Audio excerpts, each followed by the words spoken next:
Good evening 12th class. बेटे आप घर पर बैठे पढ़ रहे हैं, stay at home, study at home. बेटे इतना भरसक प्रयास मैं कर रहा हूँ, आप मेरे चैनल को सब्सक्राइब तक नहीं करते, तो प्लीज सब्सक्राइब माय चैनल।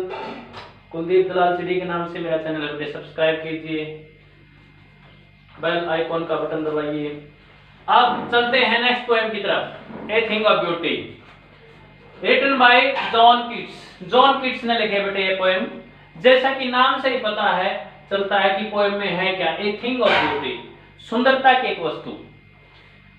सुंदरता कैसी? नेचुरल ब्यूटी, जो प्राकृतिक सुंदरता है वो अमर है। इस पोएम के माध्यम से ये मेन आइडिया इस पोएम के। This poem is an excerpt from his poem collection Endymion. John Keats ने एक एंडेमियन कविता संग्रह लिखा था बेटे, ये उसका अंश है, ये कविता उसी में से ली गई है। मेन आइडियाज क्या है इसके? ब्यूटी इज इमॉर्टल, सुंदरता अमर है। All the natural things give permanent joy to man, सभी प्राकृतिक वस्तुएं आदमी को स्थायी आनंद प्रदान करती हैं। चलो अब चलते हैं पोएम की ओर। A thing of beauty is a joy for ever, its loveliness increases. Meaning देखिए, लवलीनेस, लवलीनेस मीन सुंदरता।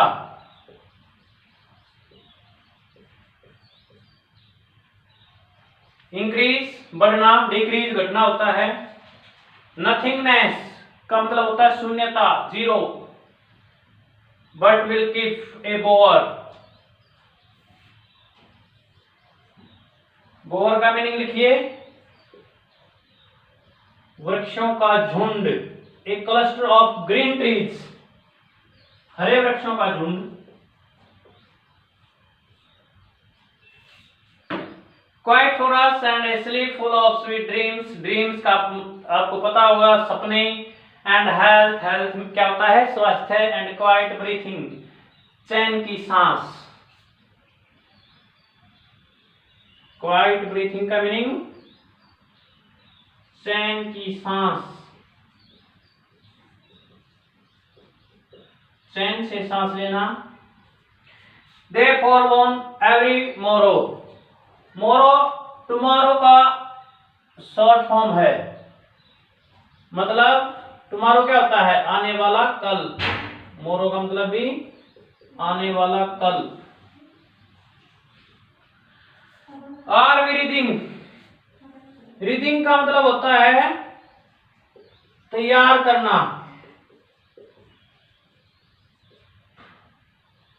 ए flowery band, a flowery band mean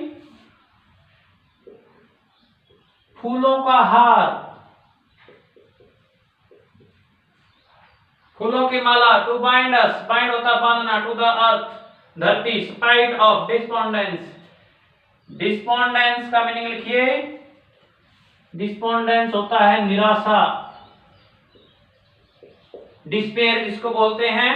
of the inhuman dearth, inhuman dearth का मीनिंग लिखिए अमानवीय कमी, अमानवीय कमी मतलब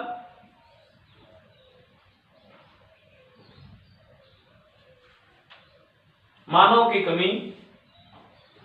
of noble nature, noble natures mean नेक स्वभाव, स्वभाव, अच्छे स्वभाव।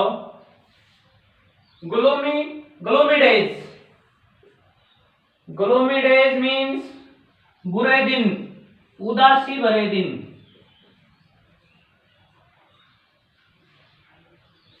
अनहेल्थी, अस्वस्थ। डार्क एंड वेज, निराशाजनक रास्ते। सर्चिंग होता है खोज।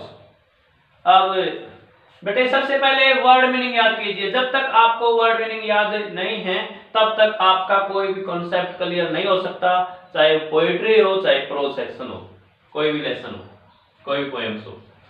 देखिए, ए thing of beauty is a Joy forever, पहली लाइन से ही इस पूरी पोएम का सारांश है बेटे, इसी के ऊपर ये पूरी पोएम घूमती है। ए thing of beauty is a Joy forever, सुंदरता की एक वस्तु सदा के लिए आनंद होती है, खुशी होती है। कहने का मतलब एक सुंदर वस्तु सदा खुशी प्रदान करती है, परमानेंट जॉय प्रदान करती है। इट्स लवलीनेस इंक्रीजेस, जैसे जैसे समय आगे बढ़ता है इसकी सुंदरता बढ़ती चली जाती है। लवलीनेस सुंदरता इंक्रीज बढ़ना, सुंदरता बढ़ती चली जाती है। It will never pass into nothingness, यह कभी भी शून्यता में नहीं जाएगी। कहने का भाव, सुंदर वस्तु की सुंदरता कभी भी समाप्त नहीं होगी, समय के साथ साथ समाप्त नहीं होगी। But will keep A bore quite for अस, कुदरत ने हमें क्या क्या दिया है, आगे कवि हमें बताता है कुदरत ने हमें सुंदरता की कौन कौन सी वस्तुएं प्रदान की हैं जो हमें परमानेंट जॉय प्रदान करती हैं। But will keep A bore quite for अस, परंतु कुदरत हमें वृक्षों का एक झुंड प्रदान करेगा जो हमें शांति देगा। And a sleep full of sweet dreams, और जिससे हमें मधुर सपनों से भरी नींद प्राप्त होगी, जिससे हमें मधुर सपनों से भरी हुई स्लीप नींद प्रदान होगी, नींद प्राप्त होगी। एंड हेल्थ, अच्छा सा हमें स्वास्थ्य प्राप्त होगा। एंड क्वाइट ब्रीथिंग, क्वाइट ये वर्ड आपकी पिछली पोएम में आया था कीपिंग क्वाइट में। क्वाइट मीन शांत, और एक शांति की सांस हमें प्रदान होगी। कहने का मतलब प्राकृतिक वस्तुएं हमें चैन की सांस देती है, चैन की सांस प्रदान करती है। तो आई होप आपको ये फर्स्ट स्टैंजा समझ आ गया होगा। अब चलते हैं सेकंड स्टैंजा की ओर। Therefore on every morrow are we reading a flowery band to bind us to the earth, spite of despondence of the inhuman dearth, of noble natures of the gloomy days, of all the unhealthy and over darkened ways made for our searching। देखिए, therefore क्या होता है, इसलिए, इसलिए on every मोरो, हर आने वाला दिन, हर आने वाला दिन, कल, आर वी रीडिंग, हम एक फ्लावरी बैंड, एक फूलों का हार तैयार कर रहे हैं। हर दिन हम एक फूलों का हार तैयार करते रहते हैं। To bind us to the earth, इस धरती माता से अपने आप को जो बांधे रखता है। कहने का मतलब यह क्या है, ये कहना चाहता है कवि कि मानव हर दिन हर कोई सुंदर कार्य करता रहता है इस प्रकृति के वरदान से। हर दिन हम एक फूलों का हार बना रहे हैं, तैयार कर रहे हैं, जो हमें इस धरती से जोड़े रखता है, बांधे रखता है।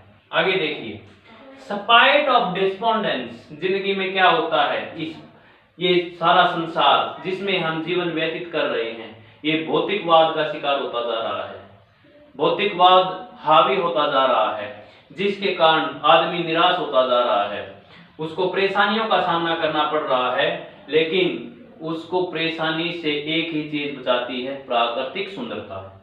स्पाइट ऑफ डिस्पोंडेंस, डिस्पोंडेंस निराशा, ऑफ द इनह्यूमन डार्थ, निराशा के बावजूद, of the inhuman dearth of noble natures, नेक स्वभाव वाले मानव की कमी के बावजूद, नेक स्वभाव वाले मानव की कमी के बावजूद, ऑफ द ग्लूमी डेज, निराशा भरे दिनों के बावजूद, of all the unhealthy and over darkened ways, और सभी प्रकार के अस्वस्थ और गहरे अंधकार में रास्तों के बावजूद, मेड फॉर आवर सर्चिंग, हम प्राकृतिक सुंदरता की खोज में लगे रहते हैं। सर्चिंग क्या होता है, खोज, सर्च करना, खोज करना। तो कहने का भाव, इस स्टैंजा में कवि हमें ये बताना चाहता है कि हर ओर अच्छे मानव की कमी होती जा रही है, इंसानों की कमी होती जा रही है, मानव दानों का रूप धारण कर रहा है, प्राकृतिक सुंदरता की कमी होती जा रही है, लेकिन एक प्राकृतिक सुंदरता ही है जो बुरे दिनों में हमारा साथ देती है और आदमी को परमानेंट खुशी प्रदान करती है। तो डियर स्टूडेंट्स, आई होप आपको ये शुरू वाले दोनों स्टैंजास बड़े अच्छे से समझ आए होंगे। आप इसको सही ढंग से समझिए, कीजिए, कमेंट करके बताइए आपको कैसा लगा। चैनल को सब्सक्राइब कीजिए। Thank you, have a nice day.